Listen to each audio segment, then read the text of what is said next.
Nhiều chỗ trường hợp cũng như cụ nói, cháu bốc không hàng rồi, bắt đầu bảo hóa đơn tiền là bảo chịu, cháu bốc hàng đi luôn. Bốc hàng không thiếu gì một mình nó không đủ mà đổ cho các hàng. Đấy, nó bảo cho nên là không cọc thể vào đấy đấy không ấy được đâu. Nó bảo cháu thôi, cháu cứ làm cái nước như vậy chắc ăn chứ cháu không đổ là cứ hàng xuất xuống là tiền.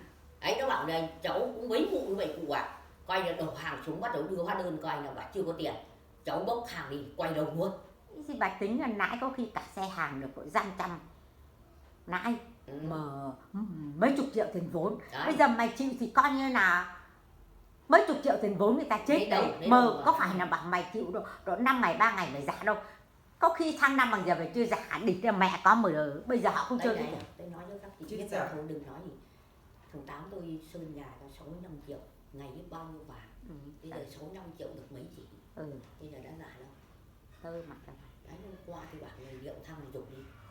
Đấy, thằng Năm 55 triệu à. Thằng Năm đi cánh cửa.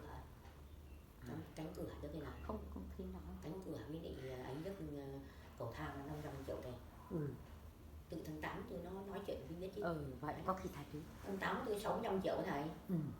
Đấy, giờ 600 triệu chủa được mấy tỷ. Một ngày 600 triệu chưa được nào được hơn một cây. Đấy. Có lại như vậy. Vàng được tí là có 50 hơn 50. Có vậy thì có đâu. Giờ ra đòi nó tơ nồng. Nó tơ là cắn đách nó để càng tơ. Đấy vàng vậy. Nó còn hỏi là ông Kiều ông ăn. Xong rồi nó bảo nó quát cái thằng Hà là ông Kiều nào.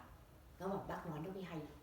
Ông Kiều ông ấy góp trong bác ăn bác biết rồi, bây giờ bác hỏi ông Kiều nào. Ông Kiều khuyến của ông Kiều nào. Vậy cho nó nặng này. Sao nó chưa có. Nó quát như bác vậy. Thế thằng Hà cái đã ngắt về. Bác bảo ngày nào bác có. Cho bác chú có khất ông Kiều. Vậy xong rồi nó bảo nó không quen biết. Đấy. Ăn thì nó giờ bật yếu độ vậy. Chết thì có khi được chết ý. Bây giờ vàng cắn đách vậy. Mới hôm nào có dây nào nữa là có cái vui nhà cháu này hết rồi. Không biết còn dây nào không còn những người kia còn, nhưng mà cái vui nhà cháu đến tối hôm kia vui là ghét góp là xong hết rồi đấy. Vui là không còn gì đâu. Mà vàng đấy bé mua đâu, bé mua chưa đến 10 triệu. Là vậy góp hôm đầu năm đó. Đấy cái dây mà cái vui nhà chị ăn đấy là cũng tính con này. Mãi cái đấy rồi. Còn bà Thanh Đức bảo bà cho Xuân Linh, xong nào bây giờ cứ bảo là nó vẫn nợ, nó nợ không giảm lãi bà. Không giảm lãi ấy. Vậy như cái vui của cháu nó rút năm kia chứ không có lãi à. Chẳng biết là của bẫy hay là bẫy bảo là của họ thì không lãi. Bà cứ bảo họ thầy cứ canh béo nào ăn toàn ăn rẻ, toàn ăn đỏ tiền. Đấy em không ăn đỏ.